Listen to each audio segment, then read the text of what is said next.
சின்ன திரையில் நடிக்கும் நிறைய நடிகைகள் வெள்ளித்திரையில் நடிக்கும் நடிகைகளுக்கு வந்து டப்பிங் பேசுகிறாங்க. ஸோ அதை பற்றி தான் இந்த பதிவில் நம்ம வந்து பார்க்க போகிறோம். நாதஸ்வரம், குலதெய்வம், மகராசி போன்ற பல சீரியல்ஸில் வந்து நடித்து மக்களிடையே ரொம்பவே ஃபேமஸ் ஆனவங்க தான் ஸ்ரீதிகா அவர்கள்.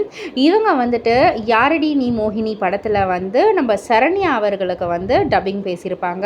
இவங்க பேசின டைலாக் ரொம்பவே ஃபேமஸ் அப்படின்னு கூட சொல்லலாம். ஸோ அடுத்ததாக வந்துட்டு சீரியல் ஆக்ட்ரஸ் தீபா வெங்கட் அவர்கள் வெள்ளித்திரையிலையும் ஒரு சில படங்கள் வந்து நடிச்சிருக்காங்க.